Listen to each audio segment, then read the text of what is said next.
अर्धवट बंद करतो, अशा अनेक प्रश्न या दक्षिण मुंबईमध्ये आहेत आणि अनेकदा आवाज उठवलेला आहे. हे धोरण नवीन सरकारच्या कालावधी किंवा 1.5-2 वर्षाच्या कालावधीमध्ये अमेंडमेंट त्याची सुरू झालेली आहे, इम्प्लिमेंट व्हायला सुरू झालेली आहे आणि मला विश्वास आहे योग्यरित्या ते इम्प्लिमेंट होऊन या दक्षिण मुंबईमधल्या सगळ्या लोकांना खूप मोठा दिलासा मिळेल. कारण तुम्ही घरात काय खाता याच्यापेक्षा तुमच्या घरावर किती सुरक्षित छत आहे हे महत्त्वाचं वाटतं आणि मला असं वाटतं की त्याच्यात नक्कीच खूप सुधारणा केली गेलेली आहे आणि त्याचा उपयोग लोकांना होईल. एक मात्र मी गेल्या अधिवेशनामध्ये एक मागणी केली होती की क्लस्टर डेव्हलपमेंट ह्या आपल्या दक्षिण मुंबईमध्ये खूप गतीने होऊ शकतात, अति उत्कृष्ट पद्धतीने होऊ शकतात जर थोडीशी त्याची जी मर्यादा आहे 4000 स्क्वेअर मीटरची मर्यादा जर थोडी शिथिल केली तर मला वाटतं इतकी गतीने ही क्लस्टर डेव्हलपमेंट किंवा एकल विकास योजना ही अंमलात येईल की दक्षिण मुंबईचं रूपच पालटून जाईल. आणि मला वाटतं शिंदे साहेब या बाबतीत अगदी पॉझिटिव्ह आहे. ते लवकरच या प्रश्नाला सुद्धा योग्य मार्ग दाखवतील. दुसरी एक गोष्ट 388 पुनर्रचित इमारती त्याच्यामध्ये कलमामध्ये बदल करून जो शिंदे साहेबांनी शब्द दिला होता या 388 इमारतींच्या लोकप्रतिनिधींना त्याच्यामध्ये या सरकारने आणि माननीय मुख्यमंत्री महोदयांचे मी जाहीर आभार मानते की त्यांनी या 388 इमारतींच्या लोकांना मल्टिप्लाय करा. प्रत्येक इमारतीतली माळे घरं त्याच्यानंतर काय राहणारी कुटुंब मल्टिप्लाय केलं तर तो किती मध्ये आकडा जातो. इतक्या लोकांना या निर्णयामुळे दिलासा मिळालेला आहे. मी जाहीररित्या या सरकारचे आभार मानू इच्छिते. अनेक जुन्या इमारती या बीपीडीच्या भूखंडावर आहेत आणि त्या इमारतींचं मॉनिटर करण्याची बीपीडीची कोणतीही पॉलिसी आपण नाही मांडण्याची करू नये. आपण त्या संदर्भात काय प्रयत्न करावा? बाबे साहेब, आपण मला वाटतं चेतननी केलं असेल तर नागपूरमध्ये यावेळेचं माझं जे भाषण आहे त्याच्यामध्ये मी मागणी केलेली आहे की माझा जो विधानसभा क्षेत्र आहे जास्तीत जास्त मुंबई पोर्ट ट्रस्टच्या अखत्यारीत येणारा विभाग आहे आणि तिथे अनेक समस्यांना आम्हाला तोंड द्यावं लागतं. रस्ते बनवताना, टॉयलेट बनवताना, ड्रेनेज लाईन बनवताना. यशवंत जाधव साहेबांचे इथे मी अगदी आभार मानू इच्छिते जाहीररित्या की बॉम्बे पोर्ट ट्रस्टमध्ये महानगरपालिकेचं पाणी पूर्ण कारखाना विभागामध्ये बॉम्बे पोर्ट ट्रस्टच्या जर कोणी आणलं असेल तर यशवंत जाधव साहेबांनी आणलेला हा बिझनेस हब आहे. आणि अशा अवस्थेत आपण जर म्हणू की यांच्यावर टीका झाली मग मला आज आपल्याला विचारावं असं वाटतंय की समोरकडून ज्याला आमच्यावर विचित्र भाषेमध्ये टीका होती आपण कधी त्यांना विचारलं की का? कारण ज्या वेळेला आपण राजकारणात असतो तर त्या राजकारणी व्यक्तीची लोकप्रतिनिधींनी त्या बोलत असताना एक पातळी राखली पाहिजे. त्यावर का टीका होत नाही? ज्यांना आम्ही महिला आमदार मला वाटतं सभागृहात सुद्धा नागपूरच्या अधिवेशनामध्ये याच्यावर आवाज उठवला. ते जे महाराजांचे वारस समजतो त्यांचा वारसा घेऊन पुढे चालतो तुम्ही महिला आमदारांबद्दल अपशब्द काढता आणि मग तुम्ही कुठल्या टीकेबद्दल बोलताय? मोदी साहेबांनी केलेली कामं बघा, महिलांचा आदर बघा. 50% ST मध्ये सवलत मिळालेली आहे महिलेला. महिला आता गावात सांगते नवऱ्याला की बाबा तू घरी बस, कमी खर्चात मी तालुक्याला जाऊन काम करून येते. 75 वर्षाच्या पुढचे ज्येष्ठ नागरिक यांना मोफत प्रवास करायला मिळतोय.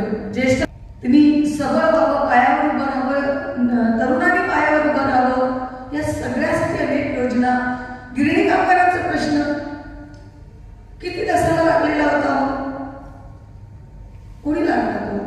कोणी तो पुढे नेला किंवा त्याच्यातनं मार्ग कोणी काढला? आज इतक्या गिरणी कामगारांना स्वतःच्या हातामध्ये चाव्या दिल्या गेल्या. सुनील राणे साहेबांचं इथे नाव घेऊ इच्छिते मी.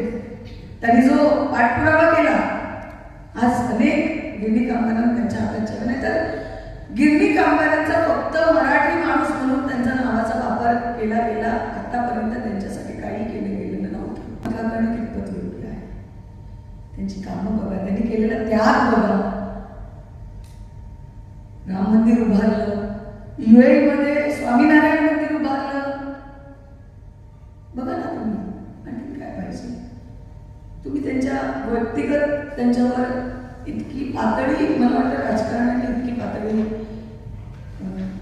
खाली पाडू नये की त्यांना त्यांनी पत्नी सोडलेल्या माणसांना वगैरे असा उल्लेख करणं हे फार चुकीचं आहे, फार चुकीचं आहे. जग ज्यांचा आदर करतं, व ब्रिटन सारख्या सिटीमध्ये गेल्यानंतर लोक त्यांच्या नुसत्या हाताला असं हात मिळवण्यासाठी तुटत असतात. त्या माणसाबद्दल आपण अपशब्द वापरतो. प्रॉमिस केलं होतं की गिरण्यांच्या जमिनीवर घरं मिळतील. आतापर्यंत फक्त 15,000 गिरणी कामगारांना घरं मिळालेली आहेत आणि बाकीच्या अजूनही प्रतीक्षित आहेत. त्या गिरणी कामगारांच्या घरांसाठी आपण काय करणार आहात? साहेब, मला वाटतं आपण ऐकलं असाल की माननीय मुख्यमंत्री महोदयांनी आताच्या भाषणात सांगितलेलंच आहे. तुमच्याकडे महाराष्ट्र राज्याचे उपमुख्यमंत्री आणि गृहमंत्री माननीय देवेंद्र फडणवीस साहेबांकडे एक माझं निवेदन दिलेलं आहे की महिला पोलीस ज्या वेळेला त्यांच्या लक्षात येईल की त्या गर्भवती झालेल्या आहेत, त्यांनी आपले कागदपत्र आपल्या डिपार्टमेंटला सादर करावे. त्या क्षणापासून त्यांना साडी नेसण्याची मुभा ही दिली जाईल. कारण गर्भधारणेत सुद्धा त्या कर्तव्यात कुठेही कमी नसतात, कर्तव्यात त्या सोप पार पाडत असतात आणि म्हणून ही मुभा द्यावी.